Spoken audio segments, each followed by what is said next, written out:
kemudian terjadi dokter, terjadi rumah sakit, terjadi perawat dan lainnya semuanya. Itu alam hikmah. Yang terjadi sekarang ini sebenarnya hikmah juga. Hikmahnya di sini ya kita harus lebih bersih. Hikmahnya di sini kita harus bisa memberantas kebatilan sebenarnya.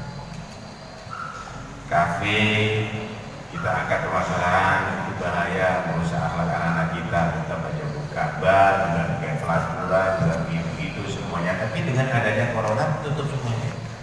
Nggak ada yang laku semuanya. Nggak ada yang laku. Cuma kita harus mengarahkan orang itu lebih takarrub ila Allah. Kenapa? Karena tidak mungkin yang akan bisa mengangkat corona ini medis saja. Dan kita juga memohon kepada Allah Subhanahu wa Ta'ala. Nah, di sini ada 3.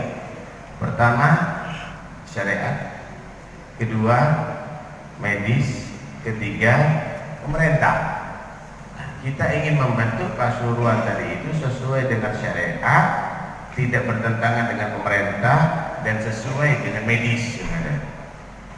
Sholat Jumat ada sesuai dengan syariat, tetapi secara medis aman daripada corona, dan juga tidak bertentangan dengan aturan pemerintah. Itu yang kita buat, sehingga Pasuruan tidak menjadi zona merah. Kita harus jaga ini, Pasuruan tidak jadi zona merah. Nah, jika itu ada, mungkin nanti Pasuruan ini akan menjadi contoh bagi yang lainnya. Pertama yang kita harus lakukan, masjid tetap mengadakan sholat Jumat, tetapi dengan khutbah yang singkat. Kemudian berangkat dan pulang tidak ada gerombolan. Kedua, masjid menyediakan untuk membersih tangan, dan bagi yang hadir dianjurkan untuk memakai masker.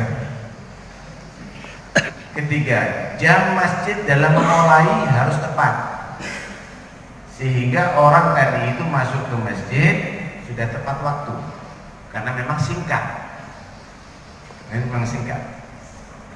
Keempat, takmir masjid ini harus bisa menandai soft yang dianggap aman tadi itu, jarak aman. Kemudian bisa menghitung kira-kira berapa orang ini masjid.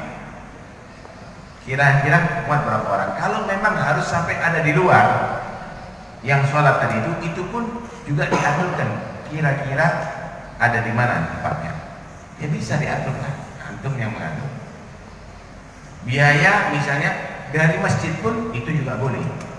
Karena ini untuk kemaslahatan masjid. Oke. Kemudian untuk memecah supaya tidak konsentrasi di satu masjid, musola boleh mengadakan dengan catatan kalau bisa tidak kurang daripada 40 orang yang tinggal di daerah tadi itu, laki-laki dan sudah balik.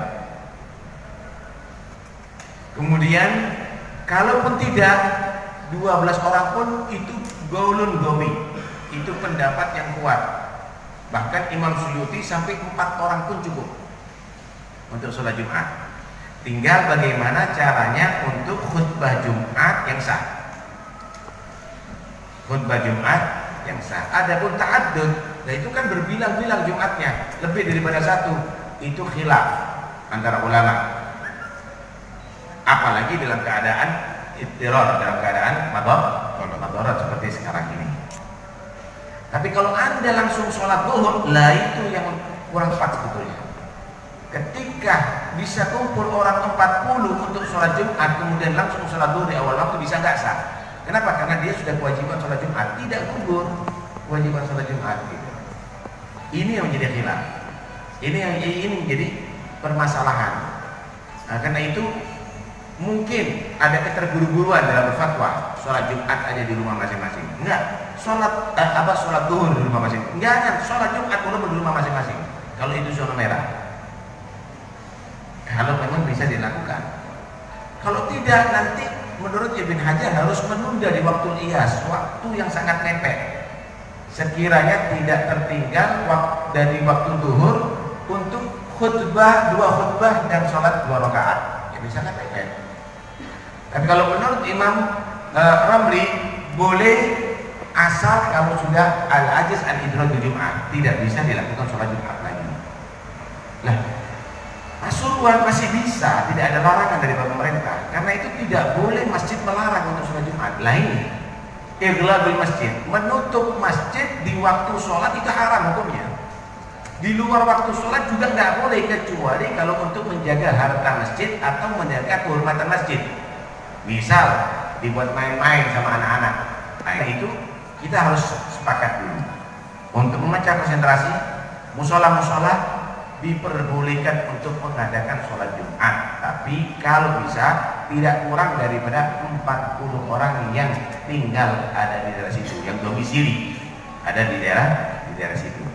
Kalaupun kurang, ikut madhab yang lainnya nggak ada masalah. Nah, sehingga terurai ya, konsentrasi tadi itu. Saya kira kita bisa menjadikan sholat Jumat sesuai dengan syariat, sesuai dengan aturan pemerintah, dan sesuai dengan medis. Kita harus kompak dulu itu semuanya. Kita harus paham, ini sebenarnya Allah memberikan pasukan untuk kita umat Islam. Ya mudah-mudahan Allah lindungi kita semuanya. Amin. Amin. Pasukan yang diserang ini adalah daerah-daerah yang kebanyakan non-muslim dan mereka kewalahan. Nuklir mereka nggak berdaya, tenaga mereka nggak berdaya, obat-obatan mereka nggak berdaya, saudara. Ya ada terkena juga imbasnya kepada kita, tapi tidak separah mereka. Cuma kita harus tetap waspada.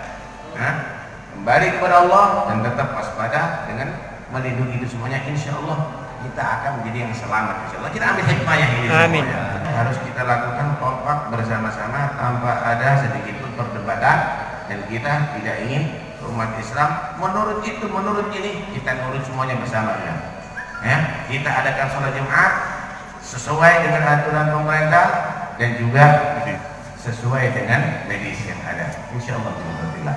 Tinggal teknisnya bagaimana, jangan kita keluar dulu ke yang lainnya, tinggal teknisnya bagaimana, itu aja yang harus kita bahas sehingga tidak berlarut-larut.